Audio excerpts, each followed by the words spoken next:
All right. Hi, everyone. This is Shimerler15, aka Mr. C, and today we're just going to have a free-for-all, so you can ask any questions here that are related to English grammar, and I'll do my best to answer them, though I can't promise to answer every question. So, go ahead and start asking. It has to be related to grammar, not just English learning in general.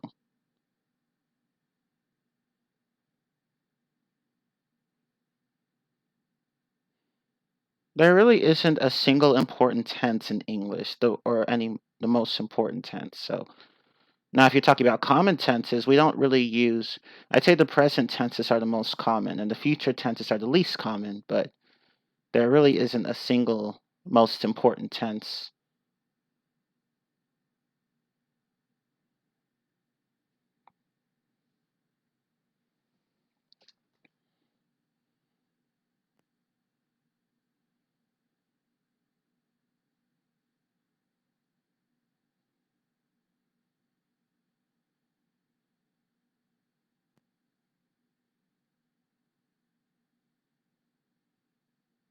And on that note, there isn't the most important topic in grammar. I'd say all topics, or most of them anyway, are quite important. I can't name a single most important one in grammar. But anyway, does anyone else have questions?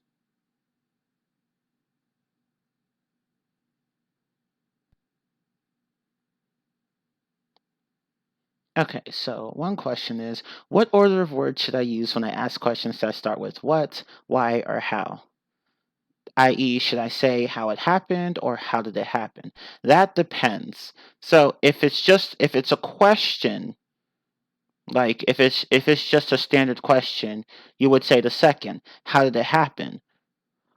But if someone says something like, I want to know, like here, let me show you an example.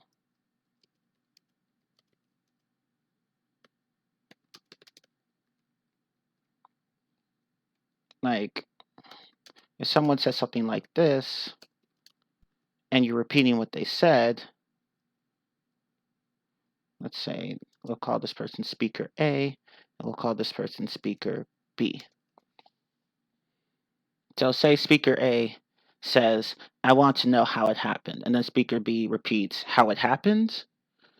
So if it's like that, then yeah, you can say how it happened. But here, you're kind of just indirectly quoting what someone says. It's not a typical question with do support, like do, does, did. So it really depends on the context, if that makes sense.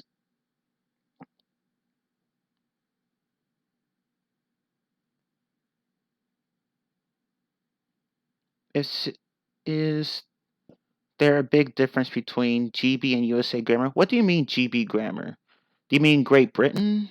Like British English or British grammar, you mean? Is that what you're referring to? Okay. Well, there really isn't a huge difference. There are some minor differences. And I know someone else asked a question, but let me just do this one first. Um, So one difference between U.S. grammar and British grammar is that over here in America we tend to use the subjunctive more than the Brits do. So, for example, if we said something like this,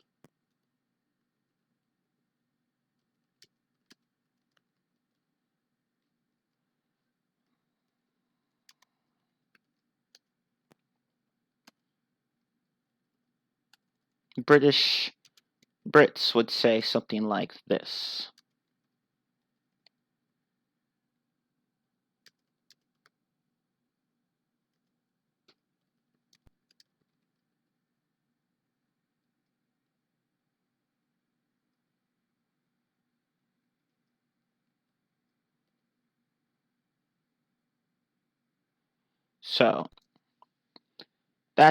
So one area where the two differ is the subjunctive. So Brits would more often use should, or sometimes they would just use the indicative. So in American English, you'd hear something like, I request that he be here. But in British English, you'd probably hear something like, I request that he should be here, or something like that. Neither is wrong, So it really depends on the dialect. And another difference between American English and British English is the use of the present perfect. In British English, you will hear the present perfect more often than in American English. Similar to Spanish, where you in Castilian Spanish you'd hear more of the present perfect, and in Latin American Spanish you'd hear more of the past simple. So it's similar to that.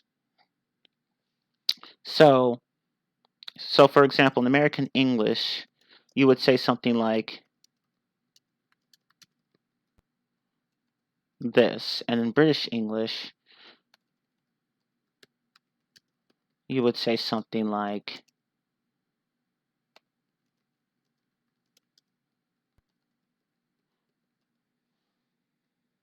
he just saw the film.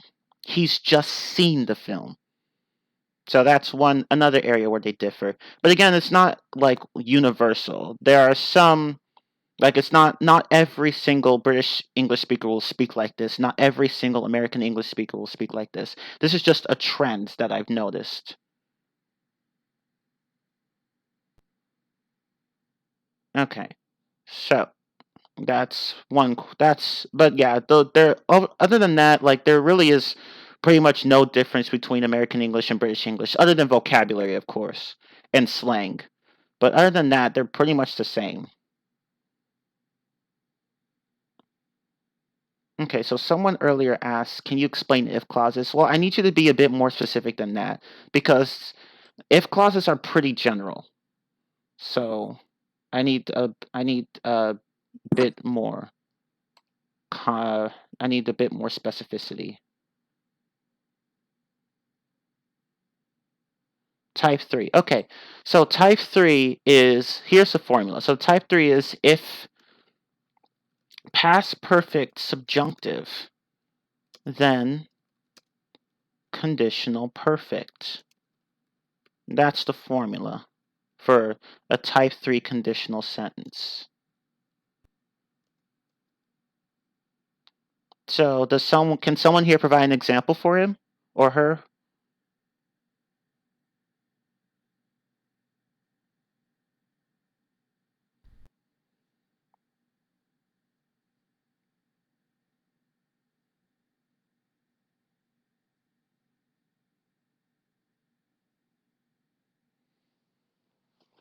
And while someone's doing that, basically type 3 is a past conditional. So it's it's when you have a past imaginary condition with a past imaginary result.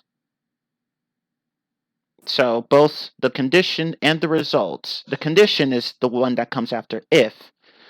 The result is the one that comes after then. Or the then doesn't even need to be there. You could just have the result by itself. But yeah, so it's if condition then result. And in type 3, both the condition and the results are in a past time frame. Well, that's not really related to grammar. I said I would answer questions about grammar.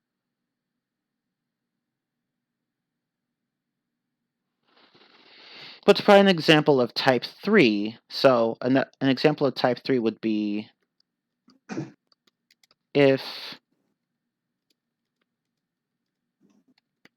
you had been more careful, you wouldn't have dropped the computer. So it's like this.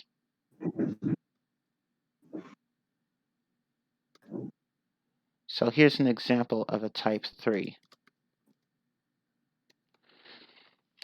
If you had been more careful, you wouldn't have dropped the computer. So in the first part, we have a past perfect subjunctive, and in the second part, we have a conditional perfect.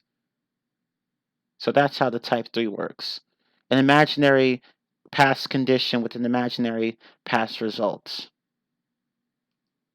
And you can even invert the sentence in a way like this. So you could say this instead.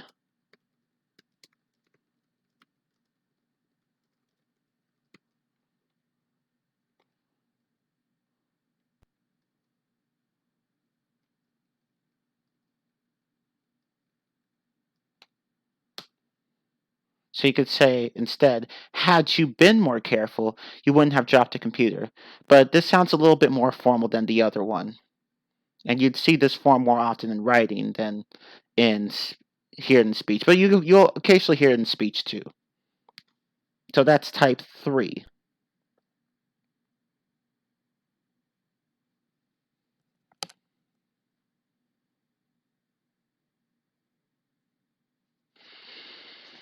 Okay, so does anyone have any other questions? Yeah, there's this sort of verification thing you have to go through in order to be able to use some of the features here on Discord. It's annoying, but once you get that done, you should be able to do whatever you want, as long as you have the rules for it. When should I use were and was if the subject is I? That's a good question. Okay, so this is something that a lot of people get confused with. So were is a past subjunctive form for all persons. In fact, it's the only distinct past subjunctive form, past simple subjunctive, let's say that. It's the only distinct past simple subjunctive form in English.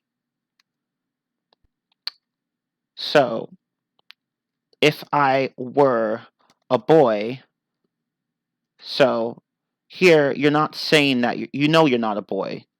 You're not a boy, but you're imagining it. So in that case, were is a subjunctive. However, when you don't mean to use a subjunctive, you would use was. In this case, would be something like this.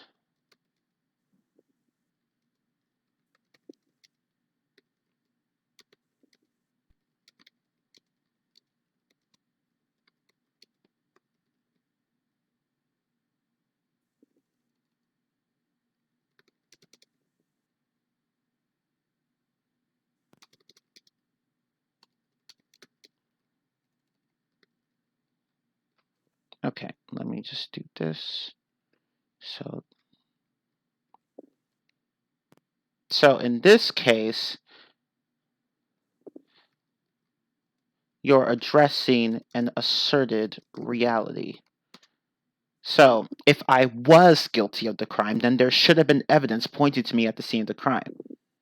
So here you're addressing a supposedly real situation. So the difference here is that there are actually technical terms for this. So the difference here is that were is realis. I'm sorry, irrealis. It should be irrealis. It's an irrealis mood. Let's say that. And then was is realis. So irrealis deals with imaginary or hypothetical situations. Realis deals with possibly real situations. So that's the difference. Although I should point out that there are some people who use was and were for hypotheticals. So instead of hearing if I were rich, you might hear if I was rich. This happens more often in American English than British English, but you might hear it in both dialects. So sometimes people use was in place of were. This isn't wrong, though. Nowadays, it's acceptable to use was instead of were. But if you ever get confused on which one to use when you want to, say something hypothetical, just go with were. Just default to that form. Because you can never be wrong with were. But was, you have to be a bit careful with. In formal writing, you're not likely to hear was hypothetically, but it's not wrong to do so. Nowadays, it's perfectly fine to use was in place of were.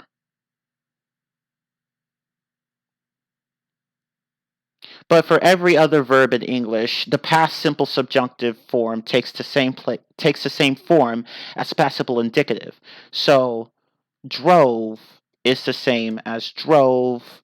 Ate is the same as ate.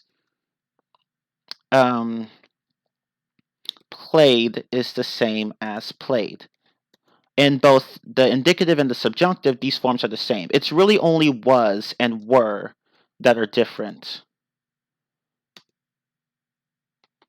So that's really the only difference. That's really the only place where the subjunctive is different from the indicative. Other than that, you don't have to worry about the rest of the verbs. But yeah, basically, if you want to be hypothetical, just if you're not sure which one to use, just go with were. But if you're not trying to be hypothetical, then you could use either was or were, and you'd have to conjugate for person. Okay, someone else. Yeah, someone here posted a really good picture of type 3. So thank you for that. Okay, let's see. How can I deal with inversion? Because I'm confused with it.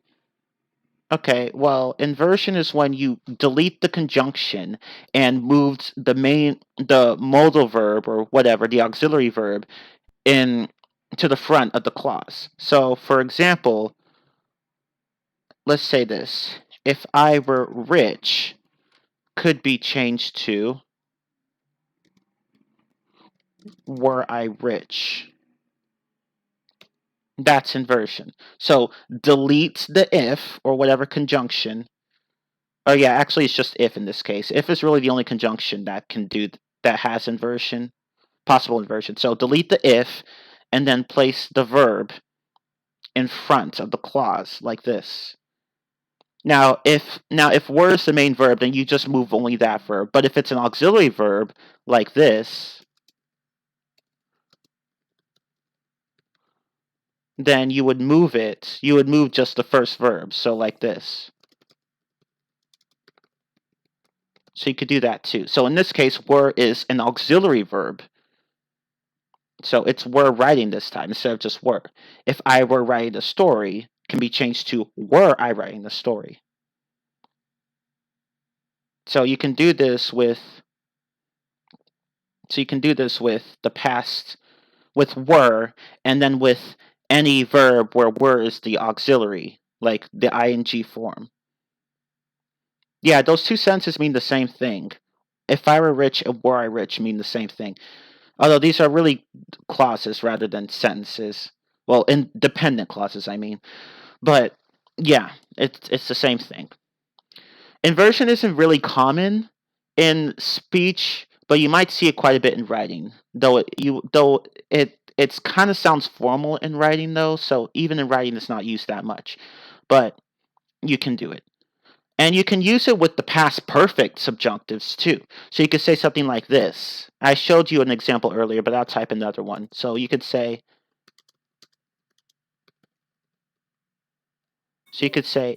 if I had been stronger.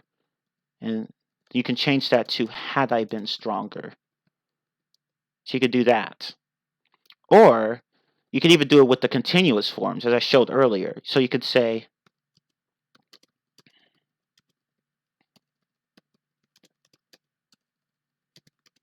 actually, how would you let you guys do this one. How would you invert this one? How would you invert that one? How would you invert that clause?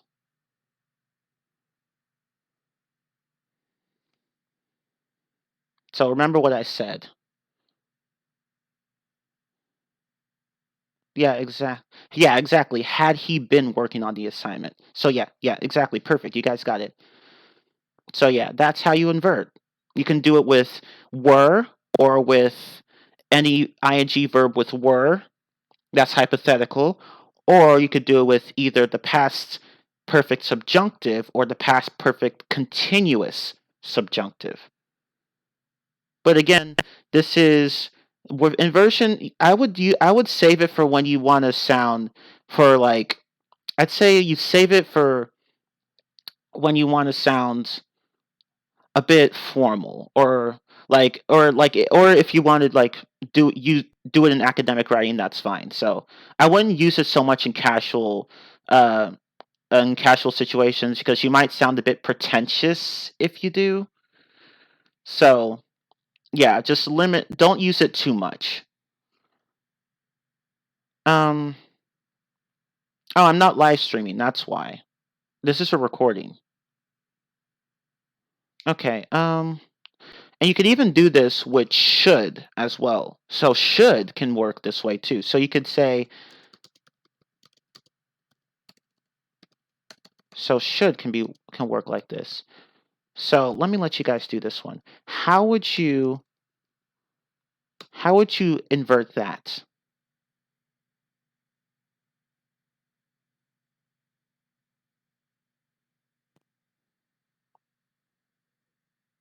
Because the same rules apply. Yeah, exactly. Should I be? Should I be found guilty? Yeah, exactly. Perfect. Yeah. So see, it can work with should too. And you can do it with the continuous form as well. So you could say, let me think of an example.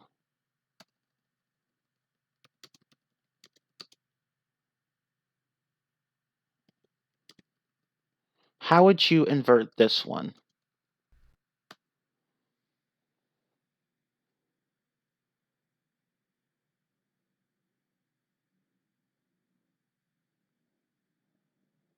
Yeah, exactly. Should she be working late or should she be? Yeah. Yeah. Should she be working late? So in this case, should is functioning more like it's an alternative form of the present subjunctive, really. So should is working like that. It's a possibility in the future, basically. But no, if I were and if I should, no, those are not the same. No, though those are different because one is more one is an alternative form of the past subjunctive. If I well, it is a past subjunctive. I mean, if I were, but if I should is an alternative form of the present subjunctive. So one is past, one is present, but they're both subjunctive, so they're different. Okay. Um, we put should first because it's inverted. You can invert that. We're talking about inversion here, but that's really all there is to inversion. So, in those three instances, you can use inversion. What is the subjunctive? Okay, well, the subjunctive is a mood that's found in a lot of European languages. So, it deals with requests, um, necessity, demands, hypotheticals, basically anything that's not real. So, for example, in the form of a directive or like a request, a command, insistence, whatever, she could say,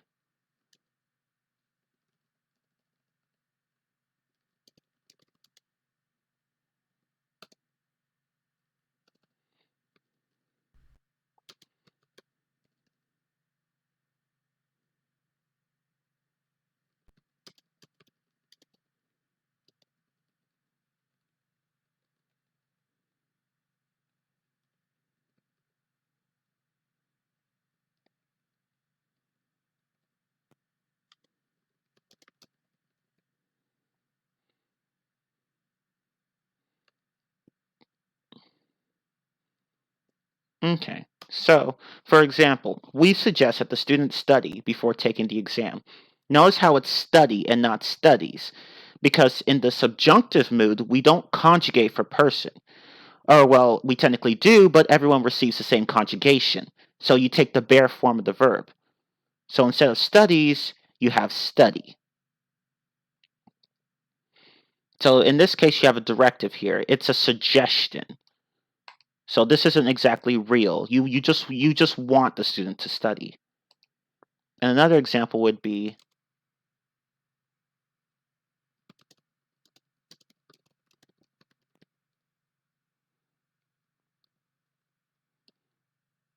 I ask that he not be present. So again, be is the subjunctive here. And notice how we just have a not in front of the subjunctive verb. If you want to negate the subjunctive, you just place not in front of it. So you don't use a modal verb like do or does or did. You just use the bare form of the verb and then put not in front of it if you want to use a not. So that's pretty much a basic idea of the present subjunctive. And the past subjunctive I talked about earlier with the conditionals, where you're talking about hypotheticals or wishes. Something like, I wish I were younger. Here we have a past subjunctive, were. It's imaginary. We know we're not younger, but we just want to be younger. We wish we were younger. So the subjunctive is kind of like that. So, but it's quite a big topic to talk about. So I'm just going to give you basic ideas here.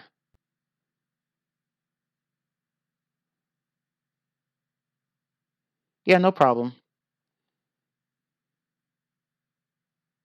What are general rules where to put commas in a sentence? Yeah, that is a bit too general. I could try to cover some of it.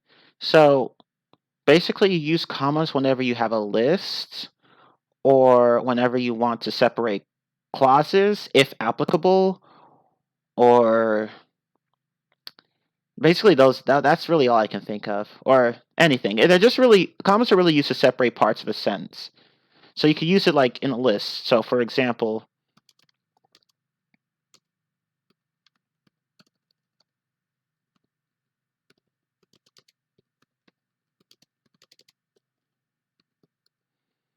so here we have the sentence. I have a desktop, a keyboard, and a mouse. Here we're using commas to separate items in the list. You could even do this.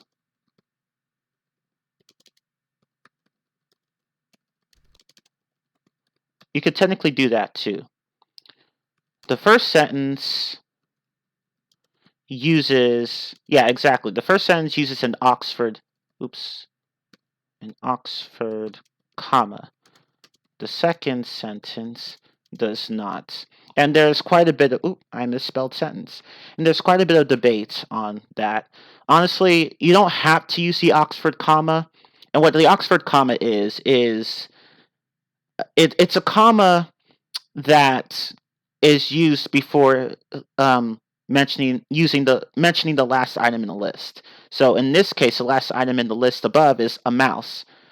So if you have 3 or more items, you can just delete the comma before the last item. You can do that. Or you could put it in there. Personally, I don't like taking the comma out. I like having that Oxford comma, but you don't have to use it. However, if you're not going to use the Oxford comma, be a bit more careful with how you arrange the words in your sentence. Otherwise, you might cause some ambiguity. But yeah, you don't have to use the Oxford comma. I use it, but not everyone does. It's grammatically fine to use the Oxford comma. It's grammatically fine not to use it, as long as the meaning of your sentence is clear. Okay. So,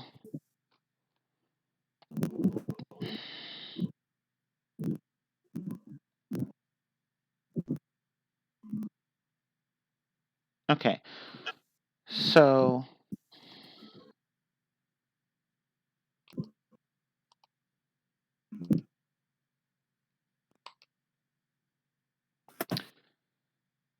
all right.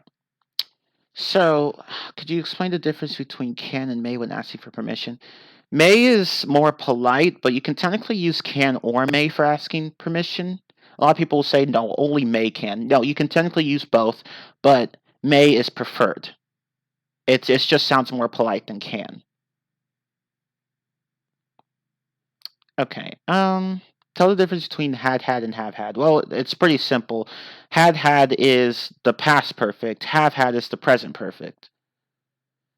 So that's now if you're talking about the difference between the present perfect and the past perfect, well, that's a different topic.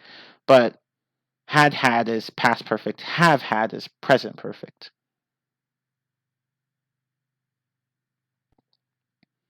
The difference between may and might, I don't really know, to be honest. Might, I think might just sounds a bit stronger than may in terms of certainty, but honestly, I don't even know the precise difference. Like some of these modal verbs are just have like very, very slight differences in usage. Okay, let's see. What does it mean? What does so do you mean? Whenever following she does this. Well, so do you means you do that too. That's what it means. So when someone says you cram for exams all the time, and then I say so do you, that just means you do that too. So that's basically what so do you means. So you could do it with any verb and any person. Like or well, no. I'm sorry, like any person. So you could say so does he or so does she. Or you could even do it with the past tense, like so did you or so did they. Or with the continuous forms, you could say so if someone says something like they were dancing pretty well, and then you could say so were you. So it's kind of like in German. It's a Germanic word order thing where you put the verb second in this case, and then you have a conjunction here, and then a sentence, and then these, and then the no, not a conjunction. I'm sorry, the adverb in the first position, and then the subject in the third position. So it's a Germanic word order thing. Just something you have to get used to. We don't do it very much in English, but yeah. Okay, let's see. How about commas before which and that? I actually have a video about explaining that in greater detail, actually. And let me see if I can link it really fast. I'll also explain it a bit of it now. I'm not gonna like try to spend too much time on it, but let me see if I can link the video. Hold on.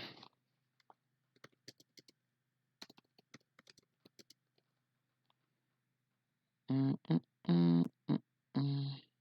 Hold on.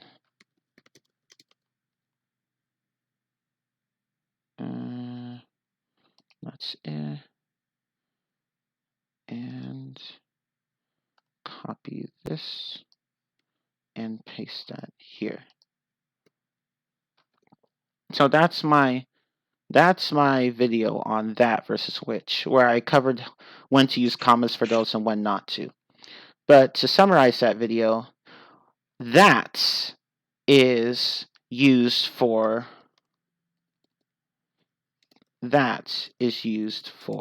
restrictive clauses,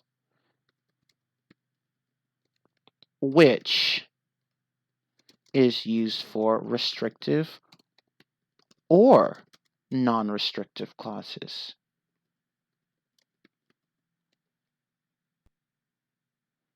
So what do we mean by restrictive clause? Well, a restrictive clause is a clause that is important to the meaning of the sentence. It describes something. If you were to take out that clause, it would change the meaning of the sentence. So for example,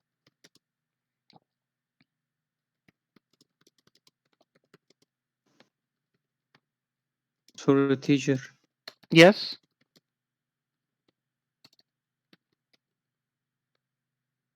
Okay, so here we have the sentence, the book that I bought yesterday is on the table.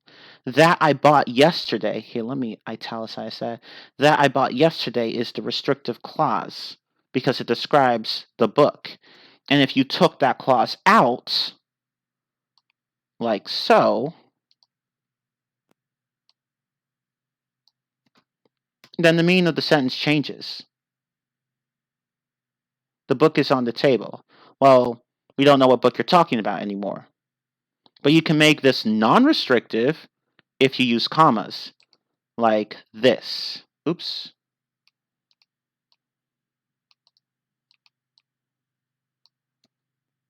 Oh my god. Oh, I'll just retype it.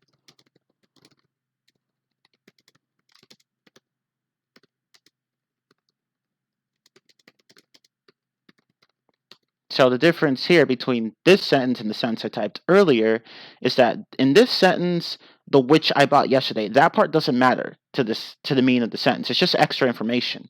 it's non-restrictive because it doesn't restrict what book we're talking about. So you could take that out and the meaning won't change. So that which I bought yesterday is just extra information.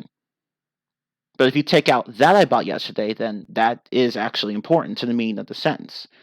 So if the clause actually doesn't matter with regard to the entire meaning of the sentence, then it's non-restrictive.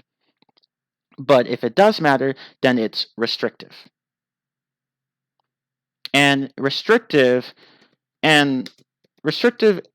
clauses are often called essential or defining clauses, and non-restrictive clauses non-restrictive clauses are often called non-essential or non-defining clauses. So they all mean the same thing. So you could use whatever term you want. Now, well, before I continue with that, someone asked, what is the best book to learn grammar? I don't have an answer for that, to be honest, because I haven't touched grammar books in a long time. So I can't really answer that. But someone else here provided an answer, so you could try that resource that they used. Okay. So now back to the topic at hand. Let's see. So someone said, can I say the book which I bought yesterday is on the table without commas? Yes, and that's what I was about to talk about next. So remember, I said that which can be used for restrictive or non-restrictive clauses. So you could technically use it in the same way as that. So, for example, you could say this or this. And the meaning would be the same. So in both sentences, it's the same thing. They're both restrictive clauses. So both which and that can be used for restrictive clauses. Some people don't like using which in this manner. They don't like using which as they would use that. But you can technically do it. It's perfectly fine. It's conventional to use that for restrictive clauses, though. But you can use which in restrictive clauses, too. But be careful with how you do it, because if you use which with a comma, it's not restrictive anymore. Because remember, this is not the same thing as this. And I put a not equal sign there. So those two sentences don't mean the same thing. They both use which, but in the first one, which is restrictive, and the second one, which is non-restrictive. So be careful with how you use commas regarding which. And remember, that is never, ever preceded by commas. Ever. Just never. Don't do it. So to reiterate, that is never used with commas. Ever. Don't. That can be restrictive only, but which can be both restrictive and non-restrictive. So do not use that with commas. If you use that with commas, people will tell that you are not a native. So don't do it. I have a question. Yeah?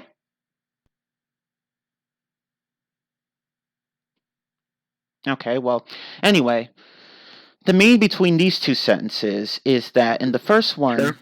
Yes? Sir, I have a question. Okay. I'm Chris from India, and Uh-huh. my question is that I have many problems in understanding native speakers, like an American or an Australian. I have many problems in understanding them. So, what will I do then? You have to just practice your listening. That's really the only thing you can How will do. I do that? By listening to things that you can understand, things for beginners. For example? Well, there are plenty of resources online. It's hard to find an exact example, but there are resources for beginners. You just have to look. Like YouTube, for example, you could do that. You could look through there. Okay, and how will I change my accent? I want to change my accent to an American accent. Well, How will I do that? you have to find an accent coach for that. Because Okay. yeah. A professional who'd be willing Thank to you. help you. Uh-huh. Thank you. Uh-huh. Thank you for that guide. Mm-hmm. However, that I'm talking specifically about grammar this time. That question would have been great for last lesson, but now I'm talking about grammar, so we should be focusing on that. But yeah, just practice your listening. That's really all I can say. Okay. Let's see. Okay, so the difference between the meaning of these two sentences. Okay, so the book which I bought yesterday is on the table. That in that sentence you're talking about a particular book. Which book are you talking about? The book that you bought yesterday. But in the second sentence you don't have that meaning.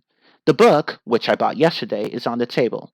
Okay, so let me repost these and listen to how I read them and you'll get the difference.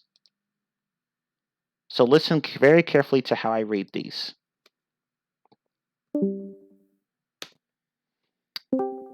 The book which I bought yesterday is on the table. The book which I bought yesterday is on the table. Do you see how those read differently?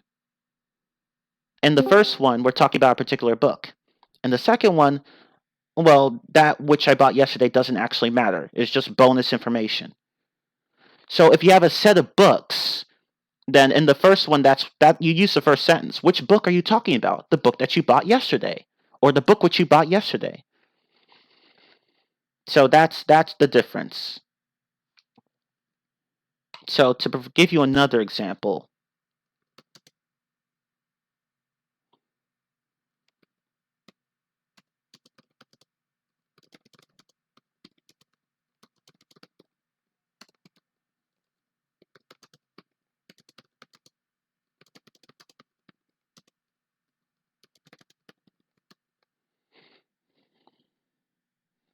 okay. Oops. So here's another example. The ball which sound the hill began to roll. The ball which sound the hill began to roll. So in the first one, you're talking about a particular ball because you have more than one ball. Which ball? The ball that sound the hill.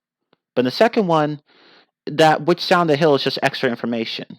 The ball, which happened to be sitting on the hill, began to roll. So that's the difference. In the first one, which sound the hill is used to tell us which ball you're talking about. But that's the first one. But in the second one, that which sound the hill isn't important. It's not. You could take it out of the sentence, and the sentence wouldn't change meaning. So if that clause is important to the sentence, it's restrictive. If it's not important, it's non-restrictive. Should it be a ball then? No, the article here doesn't really matter. Like you can say a ball, but it really doesn't matter in this case. I mean, like of course the meaning will be slightly different, but you could use either a or the. Yeah, it's just something you'll have to get used to. Eventually, you'll start to see when you like just the use of which with commas and without commas. But again, people prefer to use which only when they want to use commas. So only in non-restrictive clauses. They tend to prefer that with restrictive clauses. So in the first one, people will often choose to say this instead. The ball that sound the hill began to roll. But you can't replace that within the second one. You can't replace which with that in the second one. This is not grammatical. So you can't say this. Because as I said, you cannot use that with commas. But you can use which with commas. So that requires no commas, but which can be used with or without commas.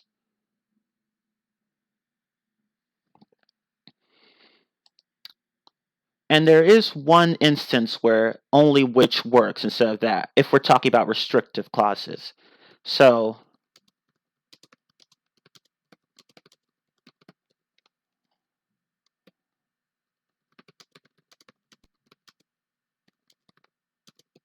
this is the only time when people would actually use which instead of that for a restrictive clause.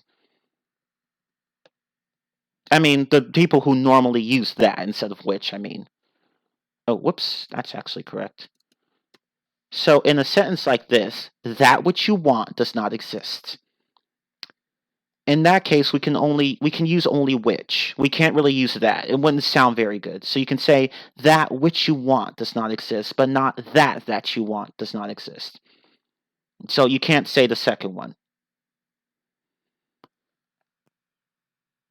And of course, you can put commas surrounding the which you want in the first one. So you could say this, but that would change the meaning of the sentence. So it would just mean that which you happen to want does not exist. So this which you want is just bonus information. But again, when you have that and which like that, you cannot use two that's like that. And it's intuitive. Like, it makes sense because you can replace the that which you want does not exist. That which, you can replace that with what, and it would mean the same thing. What you want does not exist. So if you have that and which together in this manner, it's analogous to what. Now, it is possible to have two that's together, though, but that's a different scenario. So what I mean by that is this.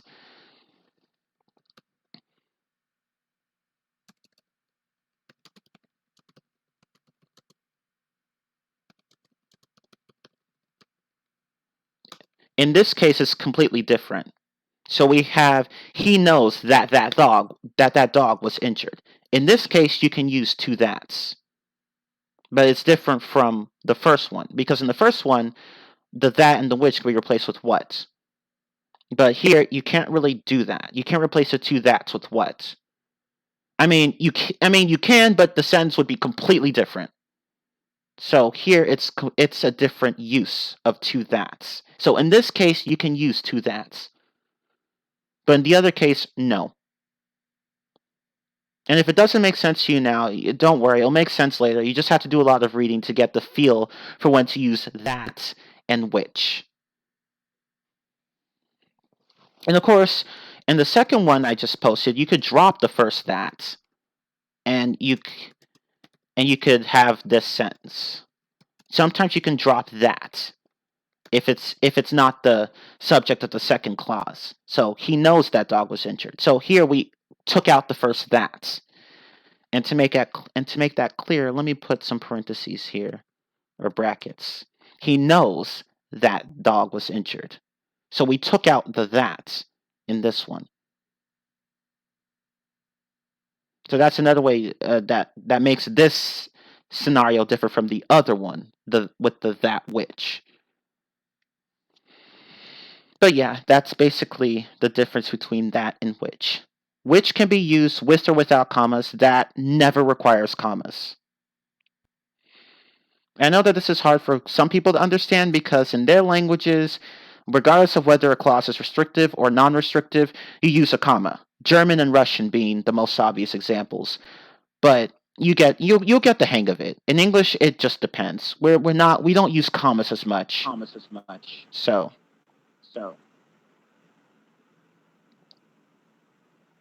are these the same without that? He knows that dog was injured. Yeah, it's the same thing. Yeah, it's the same thing.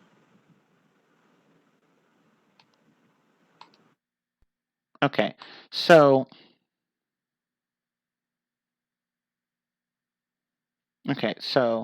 yeah. So in certain instances, you can delete the that from the sentence. So, for example, you could say this can be shortened to this.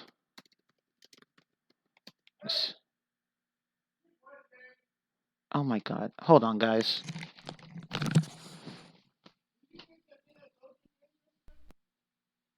What, this? The mail thing?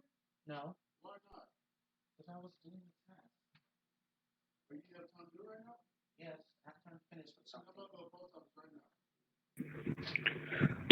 Sir, I have a question. It doesn't take 10 seconds. He's away from keyboard right now. Okay. Sorry. Okay, thank you. Okay, sorry. So okay, so I know that he's here can be shortened to I know he's here. So if that is not the subject of the second clause, then you can omit it. So you can't omit it in this case. So for example,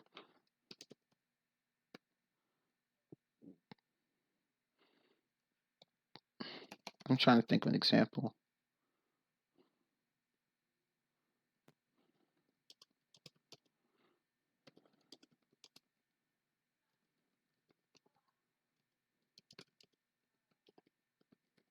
So in this example, you cannot omit the that.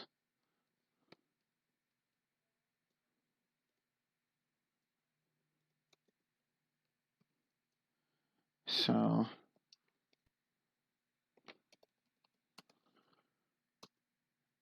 in this example, you can't omit the that because it's the subject of the second clause. That was the house that was destroyed in the explosion. So you can't take out the that there because you just have that was the house was destroyed in the explosion. You have to keep the that in there because that's the subject of the clause that follows the main clause. So if that is the subject of the second clause, do not omit it. But if it's not, like in the first example, then you can omit it. It's fine. But be careful with how you omit that. There are times, usually it's okay to omit that and the sentence will sound fine, but there are times where it just sounds really weird to take it out. So, for example,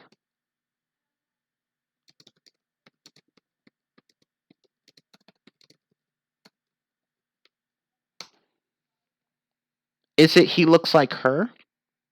This isn't grammatically wrong, but without the that, it sounds a bit awkward. So here, I would recommend putting it in. Like this. This is the one I would prefer. Is it that he looks like her? So be careful with how you omit that. Usually you can omit it and the sentence will sound fine, but there are times where you shouldn't omit it because your sentence will just sound a little weird and people will have to reread it to make sense of it. And it's just something you have to get a feel for. So let me add some.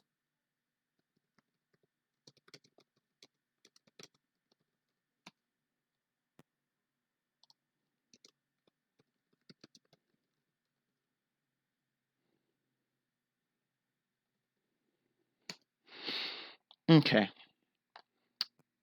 All right.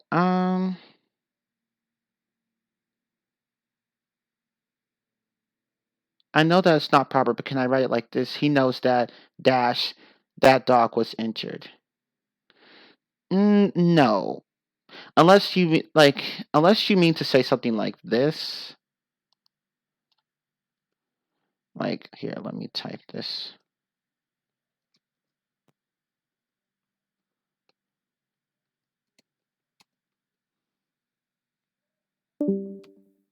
Like I guess you could do something like that. Here the double hyphen, or I forgot what the name is. It's either an n dash or an m dash, but one of those two. Here you can use sentences. You could use those punctuation marks to indicate some sort of I think interruption. I'm trying to remember what exactly it does, but you can use those in writing, but be careful with how you use them. I don't have the long hyphen, the long dash, so I can't really show it. I had to put two instead of one.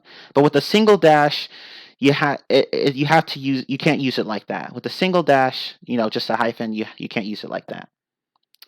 But anyway, okay, so that's what you were trying to do. Well, in that case, you could do that, but be careful with how you use long dashes. Okay.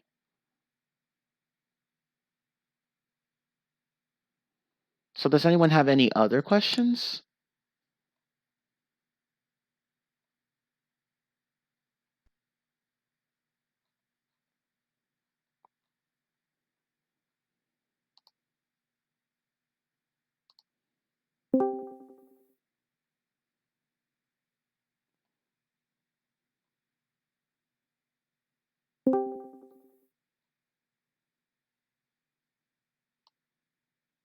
Okay, let me see if maybe someone asked a few up here.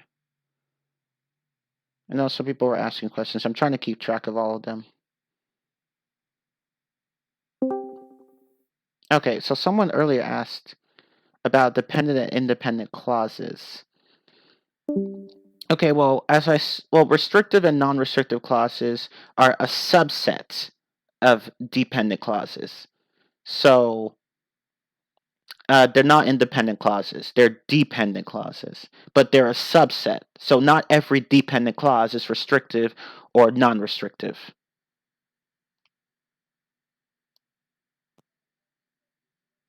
Okay, to answer your question earlier, tenses are really confusing. Okay, well, which tenses are you having problems with?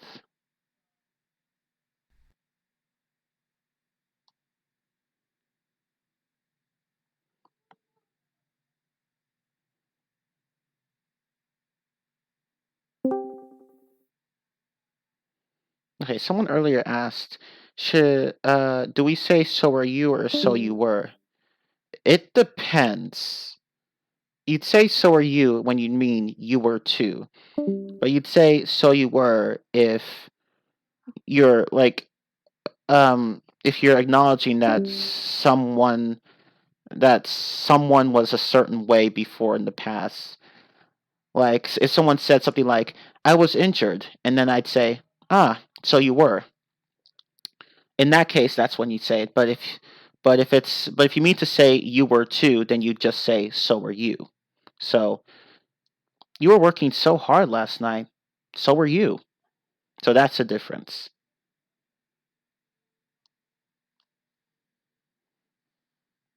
Is present perfect tense present tense or past tense?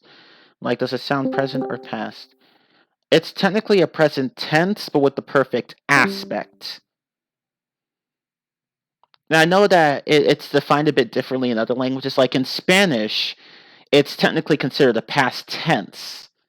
But in English, the present perfect is really more, it's really, we really consider it more of a present tense, but with the perfect aspect.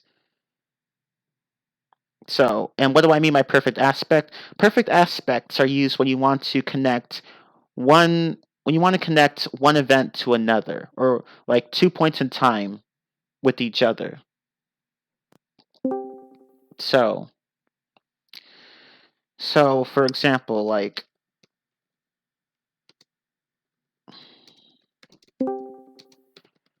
I've watched many movies today.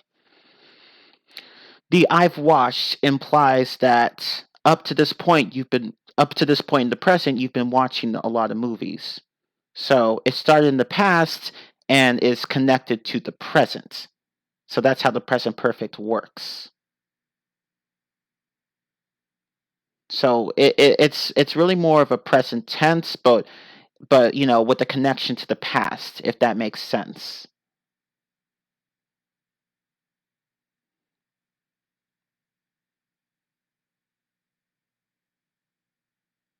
So are you is like you too? Yeah, pretty much. But it depends. It depends. Like you have to make the verb agree with the verb from a different sentence.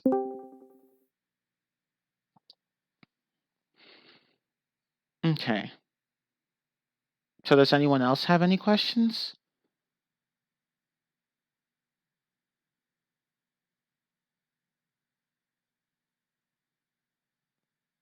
Use of perfect, past perfect, and related perfect tenses. So I think of the perfect tenses as events that start from one point in time and then somehow are connected to a different point in time. So with the present perfect, you start from one point in the past and then it leads to another point in the present, up to the present. So here, let me actually type that down for everyone. So starts in the past, leads into the present. And the past perfect is similar, but instead, oops, I can't type today.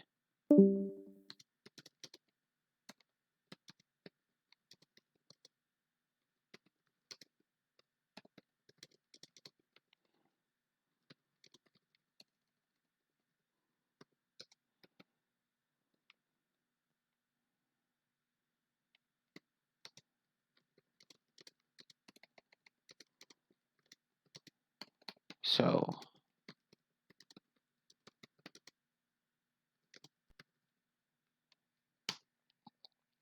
here's how I would define these loosely. The present perfect starts in the past and leads into the present. The past perfect starts in the past and leads into another point in the past. The future perfect starts in the past or present and then leads into the future. So the perfect tenses are, perfect aspects, I should say. It's more of an aspect than a tense. It's used to link 2 points in time with each other. That's really what the perfect is for. Not to be confused with the perfective aspect. That's different. So the perfect aspect does not equal the perfective aspect. So remember that. They're two different things.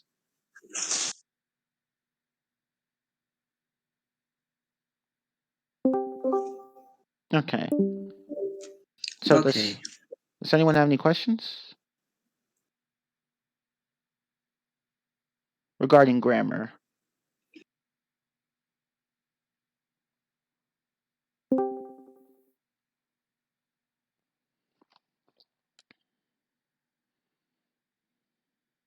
Hi, Hi, what's up? I'm good. What's up, nigga? Not bad, yours. Huh? Not bad, you. İyi. Do you have Ondan ne haber? do you have a question? No. Okay.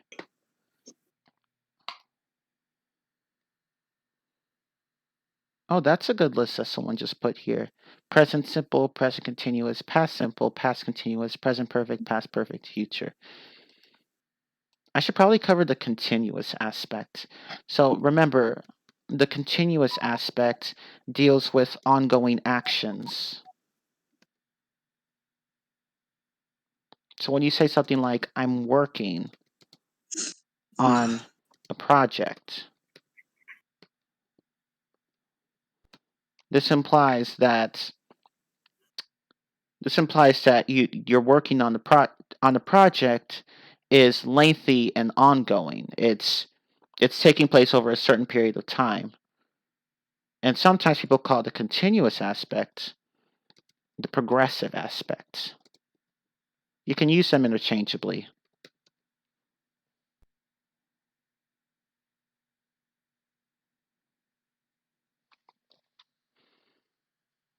And you can combine the continuous aspect with the perfect aspect. So you can say something like, I had been working there for so long when I'd been working. Hold on.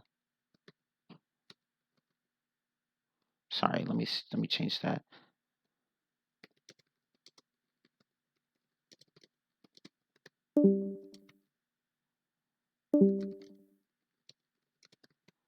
I had been working on this assignment for so long when the power went out.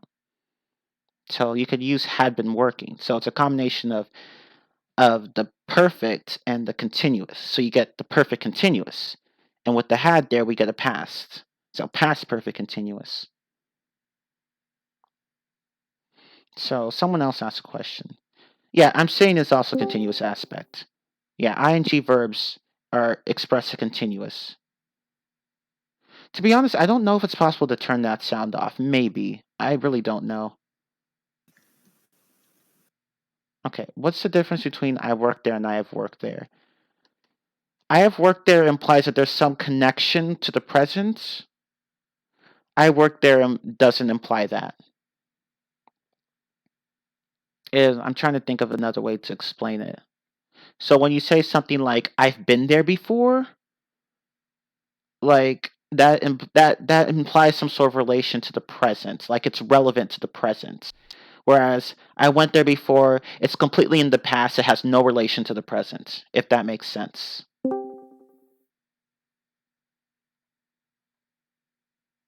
So that's the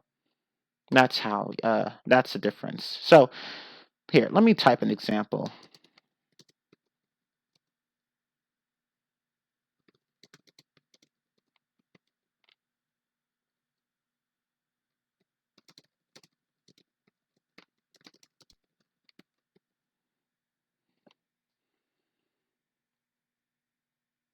what's the difference between these two sentences?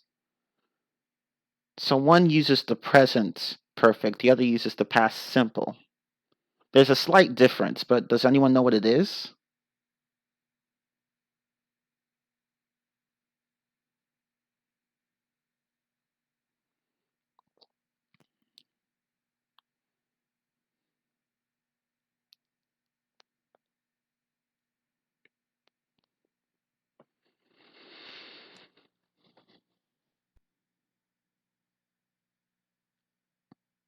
Okay, so we have one answer. I'll let other people answer um, before I comment on which answer is right and which answer is wrong or close, but not quite there. So I'm just going to give other people a chance to answer.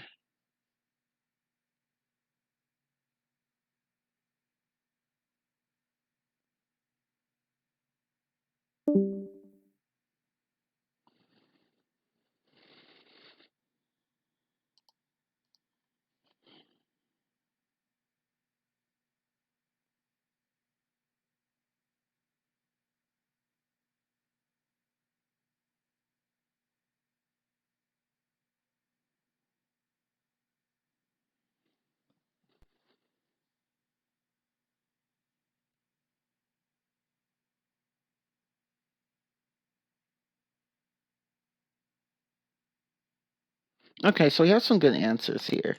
I think everyone has.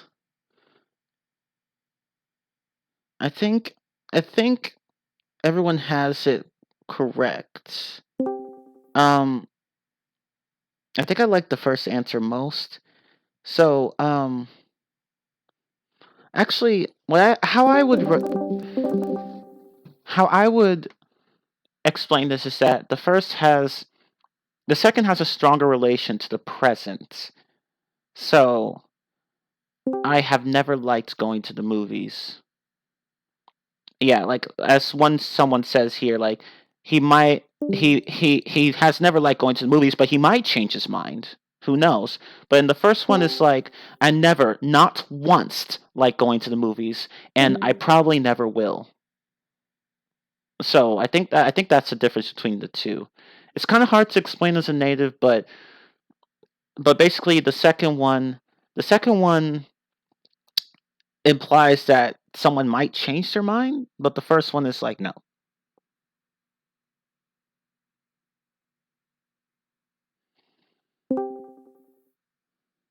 So the second one has a stronger relation to the present.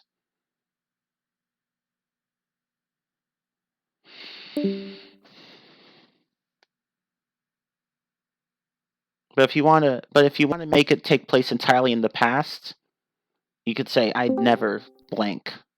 So like I never liked her. So I never liked her versus I have never liked her. So the first one implies that you might not ever like her again, like ever like her in the future. The second one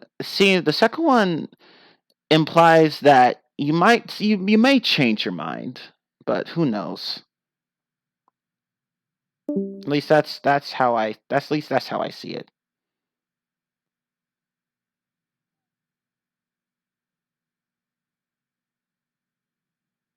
But I don't know, like it's just that the second one implies that whether like you're not liking her has some importance in the present and may change. But the first one sounds a bit more final, if that makes sense.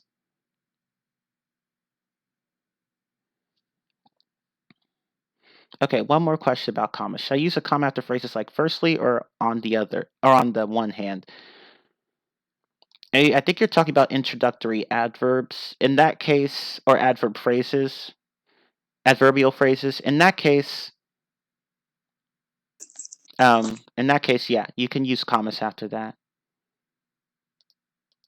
So yeah, after introductory words in a sentence, yeah, use a comma.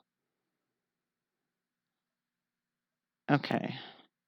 Is this sentence correct? I know a little of Spanish. I won't say it's wrong, but I think it sounds better to take out the of. We would just take out the of. I know a little Spanish. That would be better. I'm not sure if that sentence is wrong, but if you want to make it sound more natural, just take out the preposition of.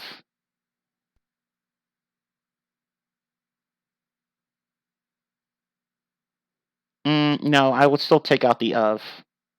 Can I have a little salt is how natives would most likely say it.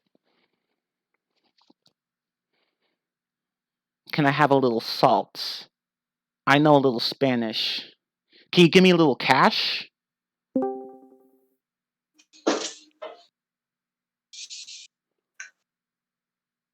Now, you can say I know a little bit of Spanish. So if you have bit there, you could say that. You can use the of. I know a little bit of Spanish. Or can I have a little bit of salt? You can say that, but not a little of. Or, I mean, again, I'm not sure if that's wrong, but it doesn't sound very good compared to just a little and then the noun. No, you can use of after. Oh, well, after. No, I'm sorry. Yeah, you're right. Yeah, that's correct. My bad. Yeah, that's correct. Yeah. Of after a little. I mean, I think it's possible, but it just doesn't sound as good.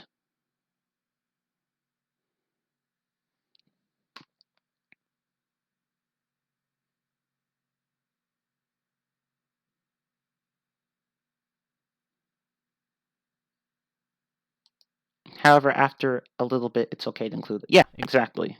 You could say a little blank or a little bit of blank, but a little of. I mean, a little of is possible, but you're not going to hear it commonly.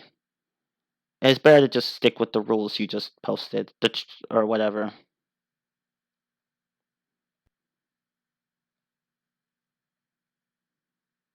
Okay, any other questions? So many good questions here.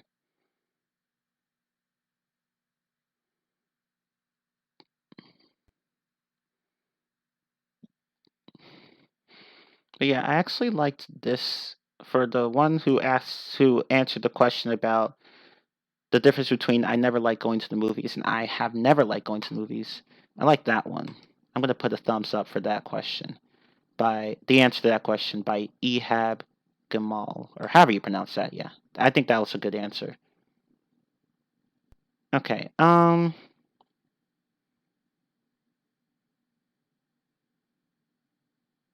Is I was sat correct?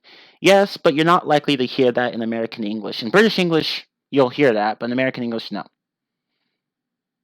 But it's not wrong.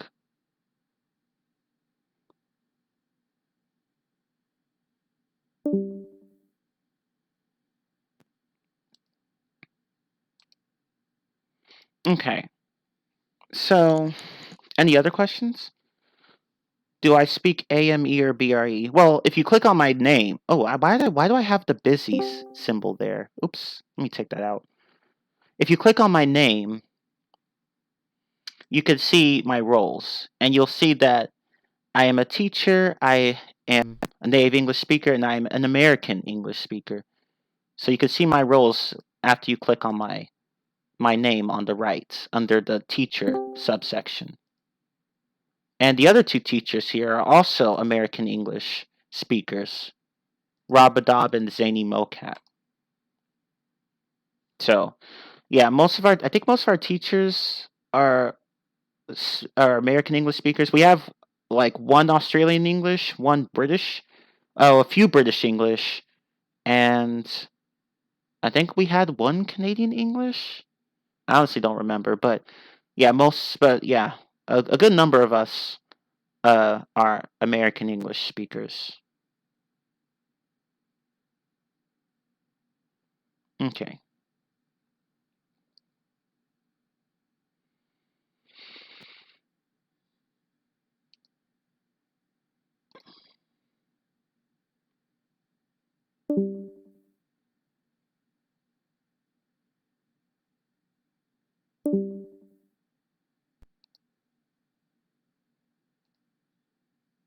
Let me just.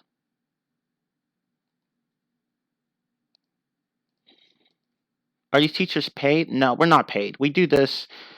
Well, I can't really speak for every teacher, but I know that for many of us, we don't really do this for money. We just do this whole server really isn't meant to profit off anything or anyone. We just do this for fun.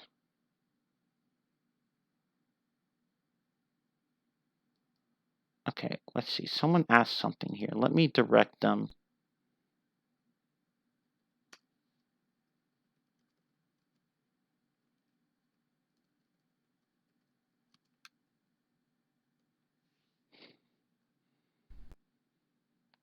So, for anyone who has questions on how to improve your speaking or writing, watch that video I just posted.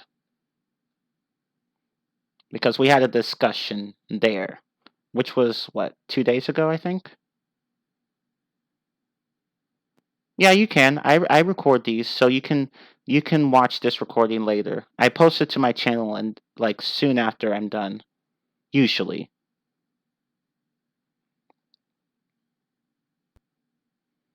Okay, so someone said, no sooner had I gotten home, lightning bolt struck.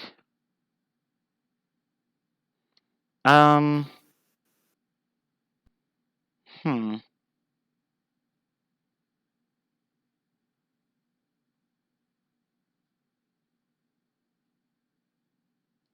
I guess that's fine. I don't know. I feel like there's something missing from that sentence, but I can't really tell what it is. I think it's yeah, exactly. Yeah, that's it. That's the word that's missing. No sooner had I gotten home than lightning bolt struck. I think that's how you'd say it. Honestly, I don't even remember. I mean, I know at least the first part's right. Not sure about the second, but it does, at least this sentence sounds better than the last one you posted.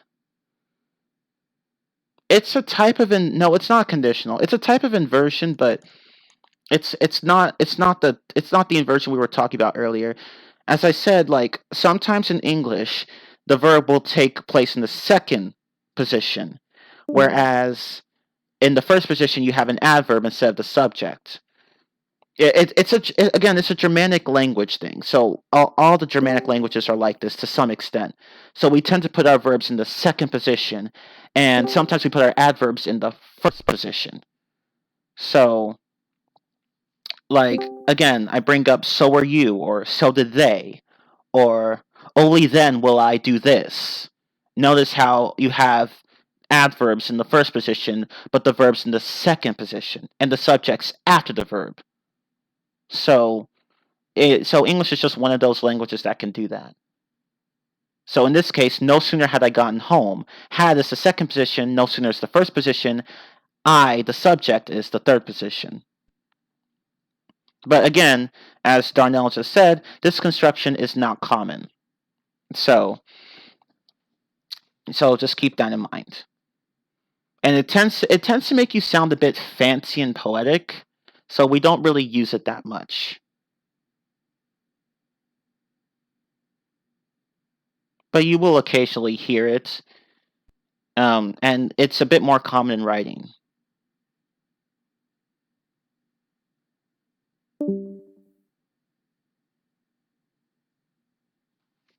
But yeah, I think your sentence is fine. It definitely sounds better than the last one.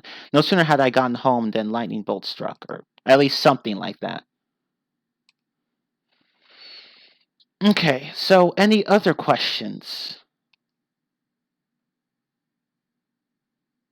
I got a question. Yeah. So I'm a tutor, and I tutor people, in English. Some of them understand, when I give them a correction. Let's say they say something the wrong way, I tell them, no, you say it this way, and they'll get it. They won't repeat it. They might repeat the mistake a few times, but there are some people who keep repeating the same mistake over and over again, and I don't know what to do to get through to them. Okay, so that was actually discussed in the last lesson, but that's okay. I'll just address it here. So, regarding the funny thing about language acquisition, from what I've read, is that we can't really control when we acquire a grammatical feature of a language. So, for Spanish learners, say you learn the subjunctive at A2, you can't really force yourself to acquire it at that point. So, even if you're correcting your students on their mistakes over and over and over, they may get it, they may not. It depends. You can't really, even despite your efforts, you can't really uh, beat it into them until they get it right. They will just acquire it whenever they want to acquire it. It's just our brains can't really control when we acquire something. And it's with children too. You correct children all the time, they still make those mistakes. Eventually they stop making the mistakes, but that has to go away with time. So to reduce mistakes, it's really just a matter of giving them as much input as you can. And then over time they will at least stop making most of the mistakes. So it's not really something you can influence. They will just stop making mistakes whenever. If that answers your question. I mean, yeah. I just find it interesting. Like some people get it really quickly, but others don't. And Yeah, sometimes it happens regardless of English level. Like I have this guy who can speak really well, but he keeps like mispronouncing some word over and over again. Yeah, like even in the advanced levels, there are just some errors that may not go away. I think it's called fossilization. So that would be you might. So I think I'm not sure what to do in that instance. I think like I'm trying to think. I know it's like they this. repeated it the wrong way too many times. Yeah, like or with really any error where no matter what the level is, they just keep repeating it over and over and over again. I guess in that case, I would start with looking up what fossilization is and how to deal with it because I'm not entirely sure how to go about correcting their mistakes there. But but yeah, like I guess really there are just some people that you may not be able to correct fully. They'll just keep making those mistakes.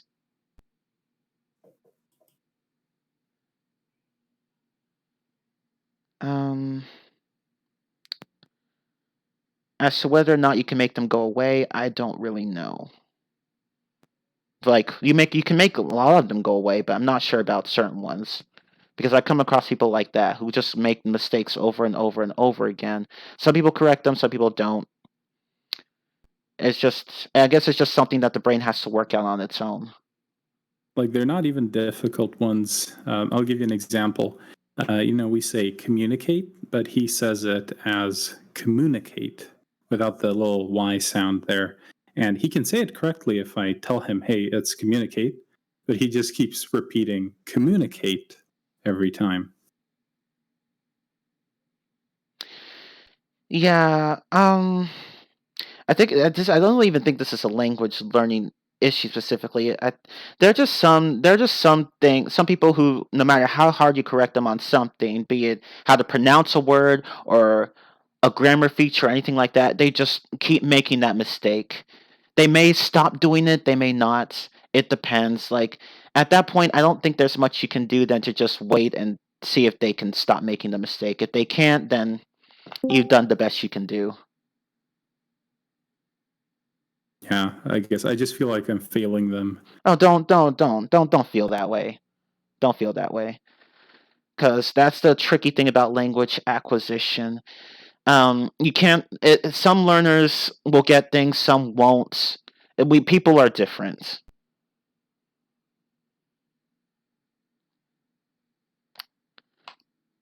But hopefully, you're able to eventually fix that error. If not, don't sweat it. Okay.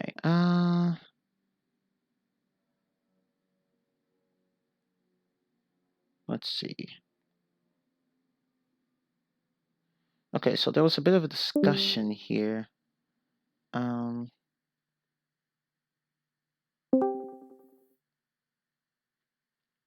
Yeah, no sooner in that context would mean as soon as.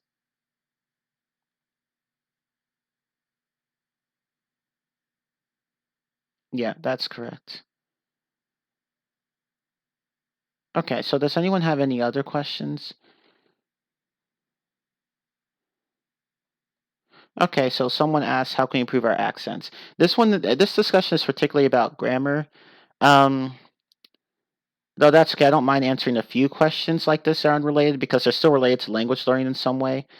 For that, I posted a video above, so scroll up, and I actually mentioned in there how to improve accents.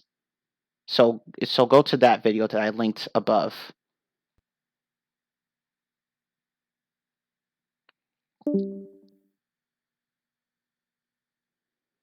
Is inversion appropriately employed in both senses? Not once did you carry out chores during vacations. Never in school have I encountered a brilliant student like you. Yeah, that's perfect. And if you speak German, this structure won't be unfamiliar to you because in German it's often like this. But in English we don't do this that much. But yeah, that's how you would invert. That's how you would invert your verb and anything else involved. Okay. When do we exactly use of an apostrophe s? Oh, that's actually a really good question. Actually, I'm glad someone asked that.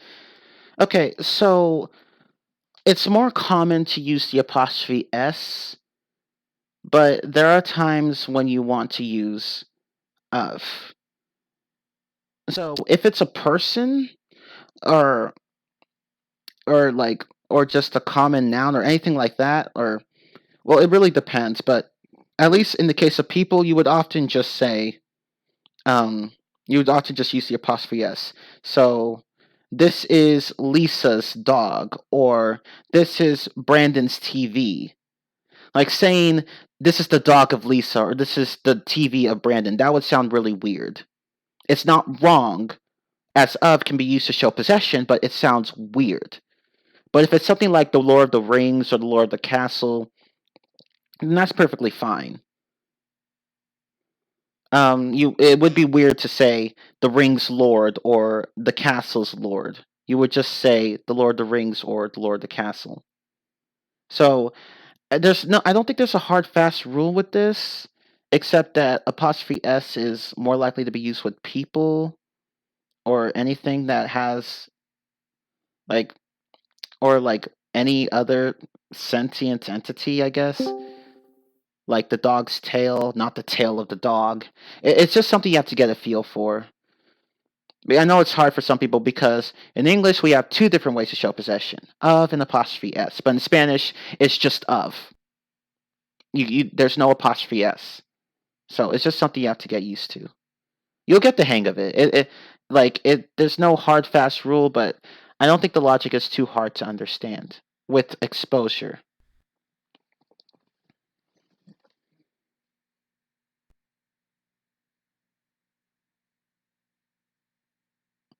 Yeah, exactly. The apostrophe s is often related to living things. But again, other than that, there's no hard fast rule. It's just something you have to get a feel for. And the same could be said for language in general. A lot of these I can't really. Some of them I could explain quite well. Some of them not so much. You just have to get a feel for, because even we natives don't understand the logic of it. We just know it. Usually.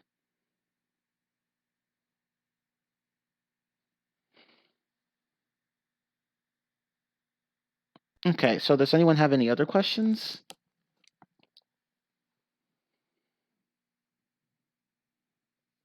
I find it difficult when I know something is wrong, but I can't explain why it's wrong. Like in this case, I'm not really sure what to do then, because I feel bad just telling someone, "Oh, well, it's just weird."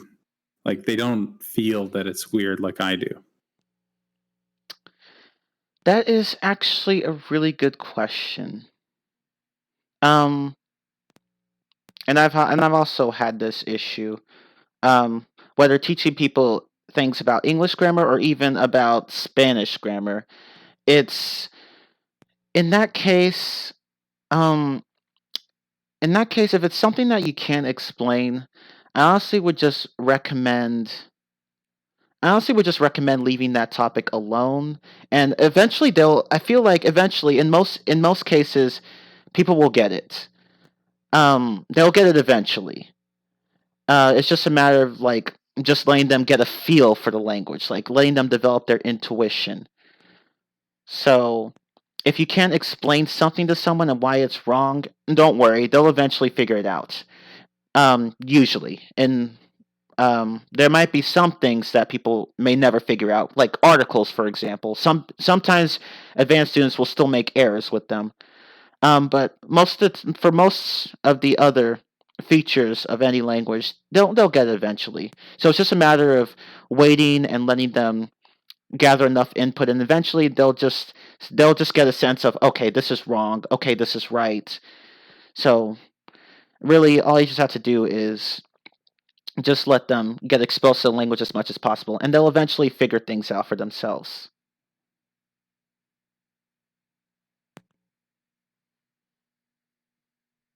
I don't know what a clet sentence is. I've never even heard of that.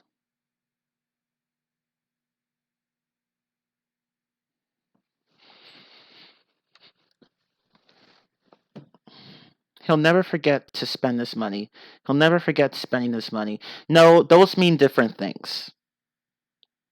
The first one means that he's going to remember to spend this money in the future. And the second one means that he spent his money in the past and he'll never forget that. So those don't mean the same thing. Is it normal to talk by, I'm guessing you mean with, two different accents? No. If you want to learn a language, I recommend sticking to a particular dialect, because if you speak a mismatch of everything, you're just going to be harder to understand. So limit your accent or dialect or whatever to just one thing.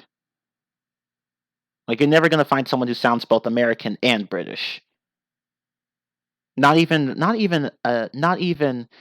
for advanced speakers, because because even if they adopt mannerisms from both dialects, they're going to prefer one, or at least they most likely will. Yeah, as I said in the past, inversion can be considered formal. Yeah. So don't use it too much in casual conversation. When should I use apostrophe s and when should I use apostrophe without the s? Okay, that's another good question. So when you use just the apostrophe, that's for plural nouns. For example, the dog's owner. This is for more than one dog. But if you wanted to say something like the dog's owner, well, that's just one dog. Oops.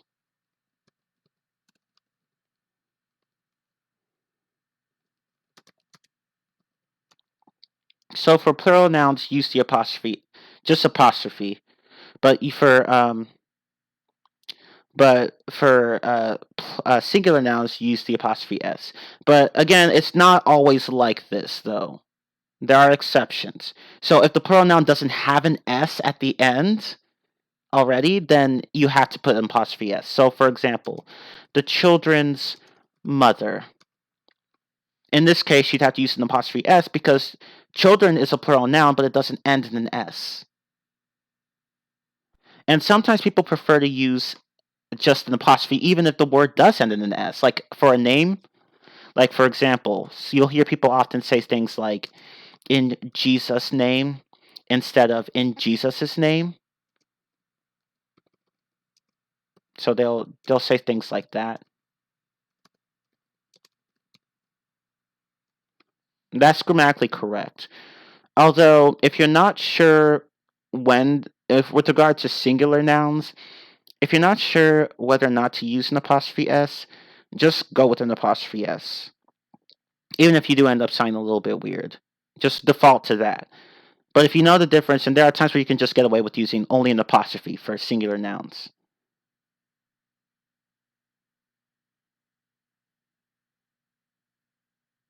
So with proper nouns in particular, if the proper noun ends in an S, you can get away with just using an apostrophe, but you can also use an apostrophe S. So again, it just depends. So either of those is correct. Jones's birthday or Jones' birthday.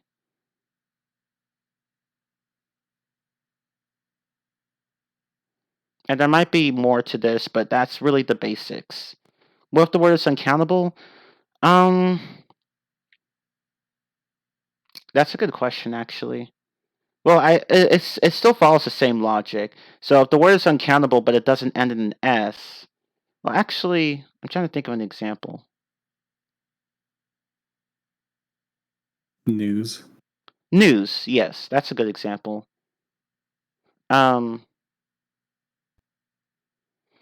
guess I guess in the case of something like news,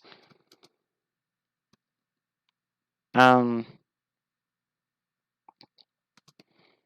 that case, I guess in that case you could use either apostrophe S or an apostrophe, but I'm not entirely sure. I never completely understood that either. So I guess either this or this could work. Here, let me type it.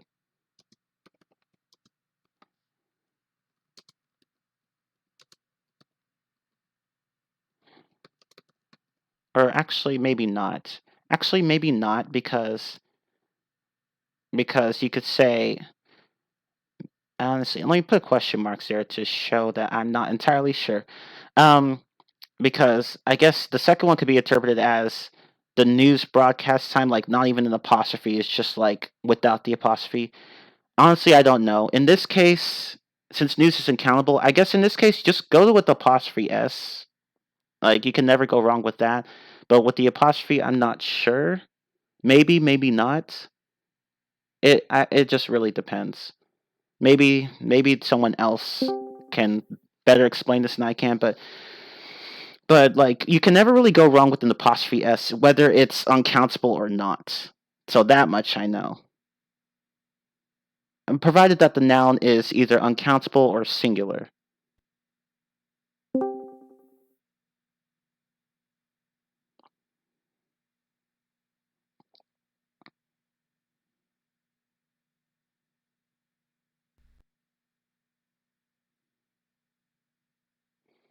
Is it okay to yeah, it's okay to remove both the apostrophe and apostrophe S, but again, that would mean something slightly different. You're no longer talking about possession.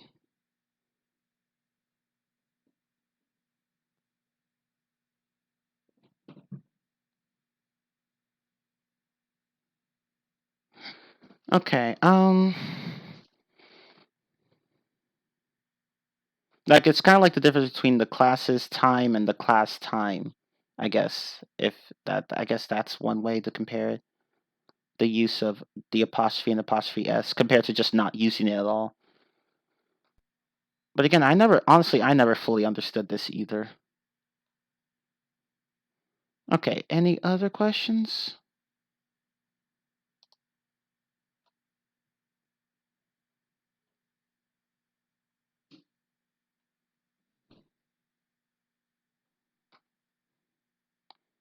Particularly questions that other people might have, I mean.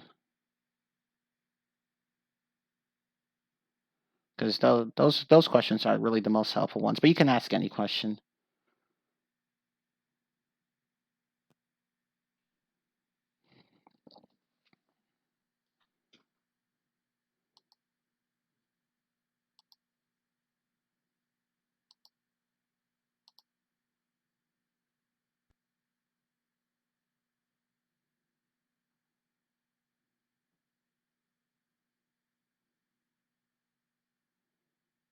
I'm not sure what you mean.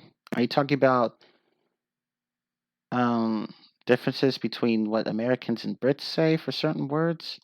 Like, for Americans say apartment, but Brits say flat.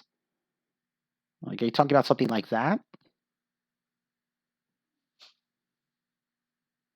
Because again, it's just a matter of a difference of vocabulary. In I feel blessed, is the blessed a verb or an adjective? It's an adjective. It's a verb that's functioning as an adjective. A verb that can function as an adjective is called a participle. So let me type that. A participle. So participles are verbs that can function as adjectives. They could be present participles with ing or past participles with ed or some irregular verb form, like beaten or given or anything like that. So in this case, blessed is an adjective. It's a verb, but it's functioning as an adjective. So in this case, it's an adjective. So when you say I feel blessed or I feel exhausted or I feel tired, those are all adjectives, but they're verbs but used as adjectives. So they're functioning as adjectives there.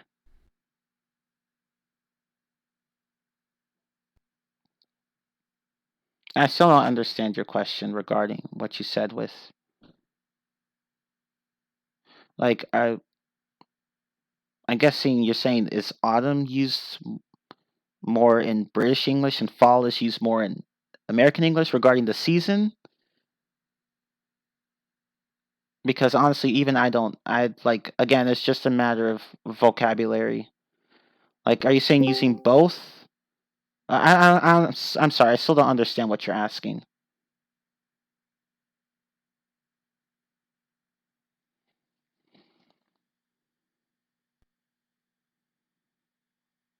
Using both? Well, in this case, using both fall and autumn won't sound wrong.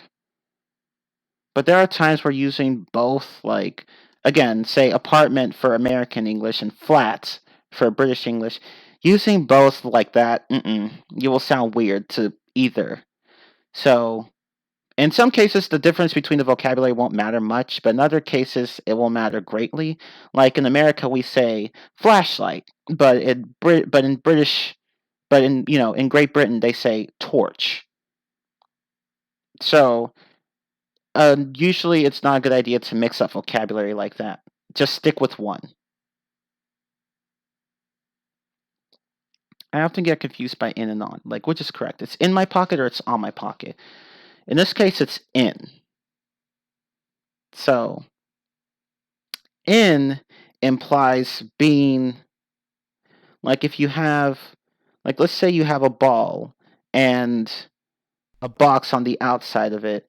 So, in would imply, like, being covered by something in this case, or being encased in something. It's prepositions are best explained with pictures. So if you look at pictures of prepositions, it will make more sense to you. Where in is, yeah, exactly like that. In is like this, on is like that. Yeah, so if you look at pictures, you'll get the difference.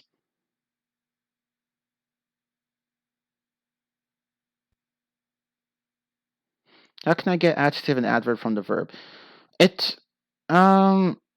For adverbs, most adverbs can be formed from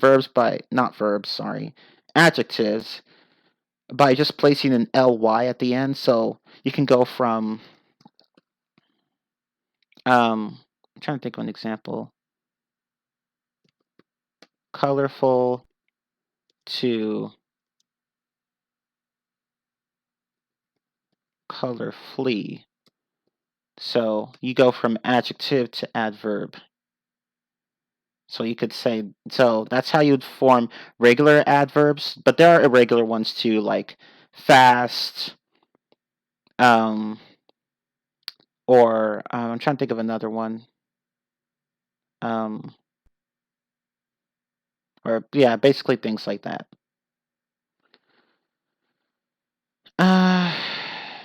To grow your vocabulary, all you can just do is read. Reading a lot will help.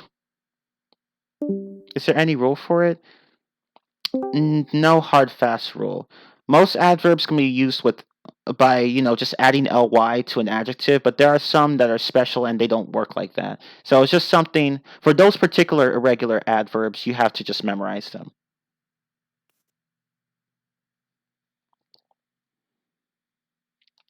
I think that's a matter to know which word from which dialect, which word is from which dialect. You just have to you just have to be exposed to that dialect. It's really a matter of exposure. If you hear mixed vocabulary from the beginning, then you just need more exposure to either, and then you'll tell, okay, this is from this dialect and this is from that dialect.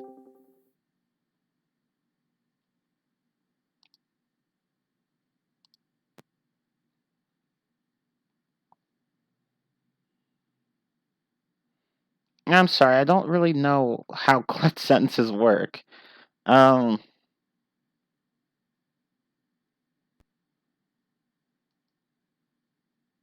I've never even heard of that, honestly. I don't even know what that is.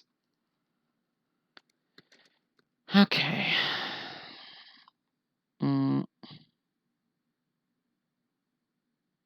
A sentence in which an element is emphasized by being put in a separate clause, with the use of an empty introductory word such as it or that.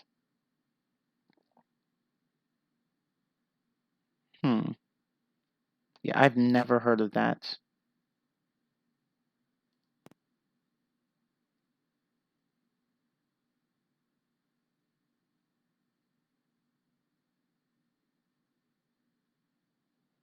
I mean, I guess, okay, so that's how that works?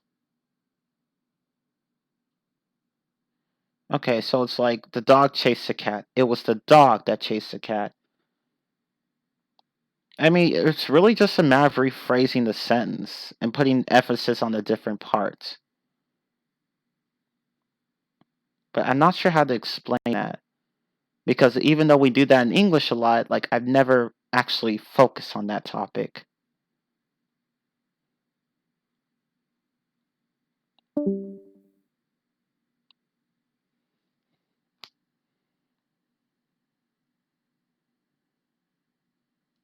Okay.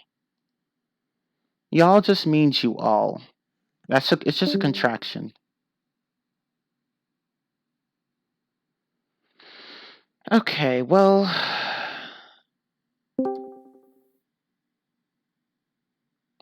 I think I'm going to just end the lesson soon, but I can take a few more questions. So does anyone have any other questions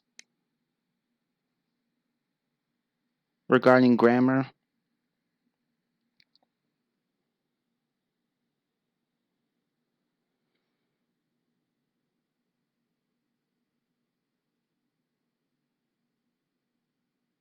Part of something versus a part of something.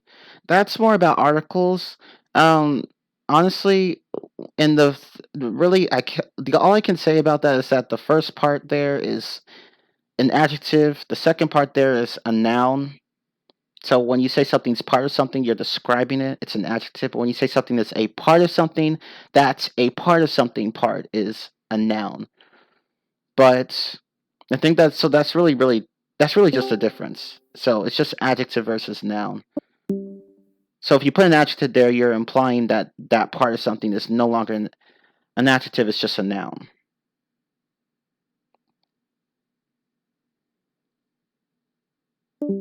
Can we use present continuous while speaking about repetitive actions sometimes? I'm not quite sure what you mean. If you could provide an example. Mm-hmm.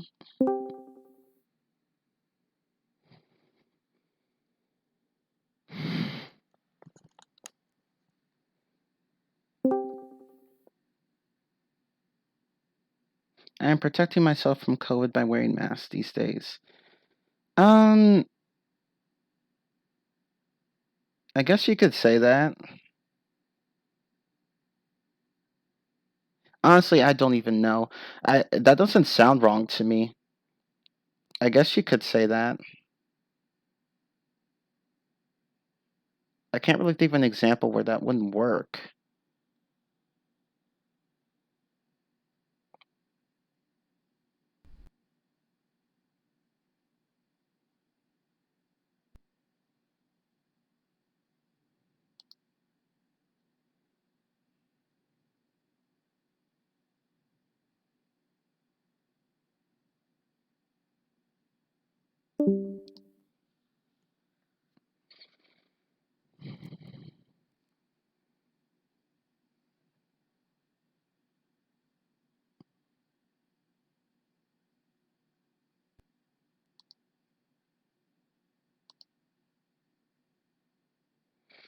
Okay.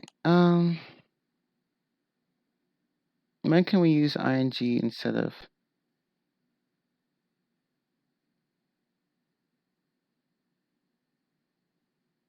Oh, that's actually a good example there. To express annoyance at repeated actions. Yeah, that works. You normally use the present simple for habitual actions or states or whatever. The present continuous isn't normally used for habitual things. Honestly, it's hard to. And that's just a general rule. So, I guess normally for repetitive actions you'd use the present simple, but there are occasions where you can use the present continuous. So it's just something you have to get a feel for.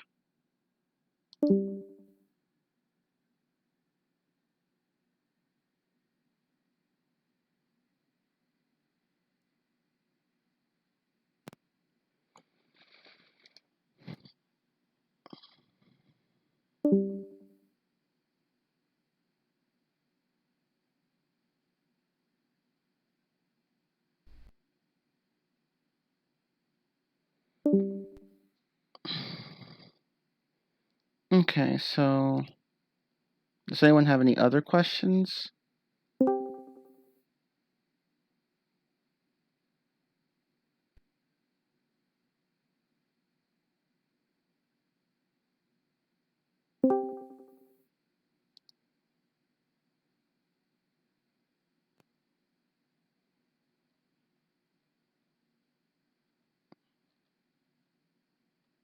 I think I'll just take one more.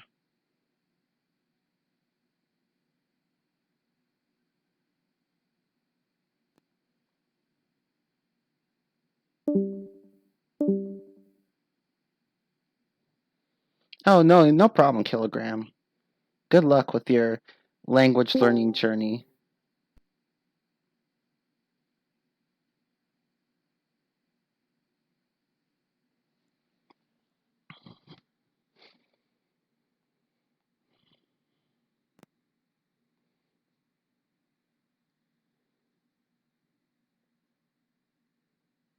Yeah, no problem, MEC. That's present continuous. I'm struggling to use this rule as present continuous.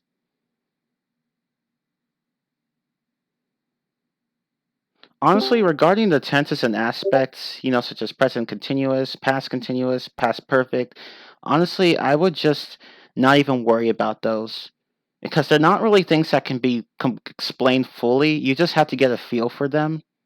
Because even if you do learn them, there's no guarantee that you're going to get them right all the time.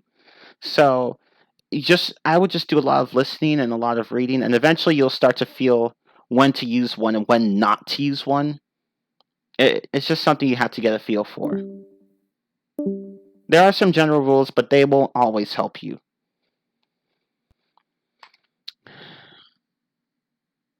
Indeed, we're using indeed is useful.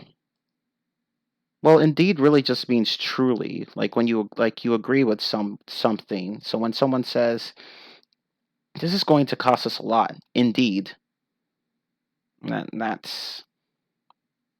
It does sound slightly formal, but you can use it in natural contexts, like casual contexts. Okay, but anyway, I should get going, but hopefully you all found this this session useful. Sorry I wasn't able to explain everything, but fortunately I was able to explain many things. So, thank you all so much for being here. I don't know what to cover next time, but for now, thank you all so much for being here. And goodbye. Thank you. Uh huh.